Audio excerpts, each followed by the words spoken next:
Bugungi o'tadigan mavzumiz ijtimoiy moslashuv fanidan, ya'ni mavzumiz ijtimoiylashtirishning omillari va mexanizmlari. 3 ta rejadan iborat. Birinchi rejamiz makro, mikro omillar va ijtimoiylashtirishning omillari va mexanizmlari. Ikkinchi rejamiz ijtimoiylashuv omillari. Uchinchi rejamiz ijtimoiylashuv jarayonida muhitning o'rni. Mavzumiz ayniqsa ijtimoiy moslashuv fanidan makro, mikro omillar va ijtimoiylashuv omillari va mexanizmlari. Ijtimoiylashuvning omillari ikki qismga bo'linadi. Tashqi va ichki omillarga, guruhlarga bo'linadi. Ijtimoiylashuv bolalar va o'smir yoshlarning rivojlanishiga ta'sir qiluvchi ko'p sonli shart-sharoitlari bilan o'zaro munosabatda yuzaga keladi. Insonga ta'sir qiluvchi bu sharoit omil deyiladi. Aslida ularning hammasi ham aniqlanmagan. Ya'ni o'rganilgan omillar haqida bilim yetarli emas. Ijtimoiylashuv omillari ikki guruhga bo'linadi: tashqi va ichki omillardir. Tashqi omillarga quyidagilar kiradi: mega omillar, mega eng katta kosmik yer shari planetalar jarayonlariga kirsak bo'ladi. Makro omillarga esa makro katta davlat, xalq, jamiyat, shuningdek bolalarning beqarorligi, ijtimoiy, siyosiy, ekologik, ya'ni yerning barcha aholisining ijtimoiylashuviga ta'sir ko'rsatish omillari kiradi. Tashqi ijtimoiy omillar tashqaridagi ichki biologik omillar ham mavjud. Ya'ni ularni bir-biridan mustaqil o'rganishning iloji yo'q.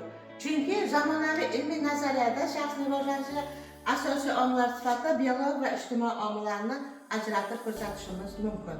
Biologik omillar irsiyat, inson qiluvchi umumiy jihatlarni anglatishimiz mumkin, ya'ni aniqlashimiz mumkin. Irsiyat deganda ota-onalarning bolalarga turli belgilar va o'xshashliklari, xususiyatlarni o'tishi tushuniladi.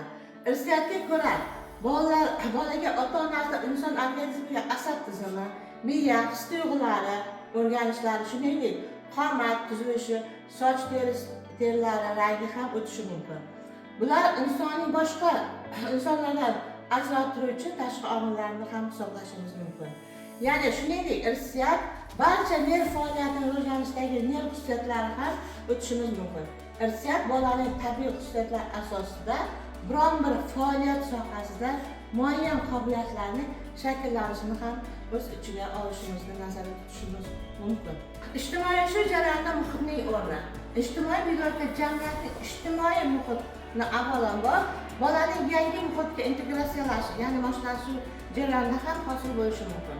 Bunda asosan inson va unga ta'sir etuvchi tashqi omillar jamiyatda o'z munosabatlari orqali kirib borishi mumkin ekan. Endi har bir masala muhitni o'rganish uchun asosan inson kirib borishi, o'zining qulay sezishi uchun qayerda yashashini, ya'ni bilish jarayonlari ham unga yetarli bilimga, kuchga ega bo'lishi mumkin ekan.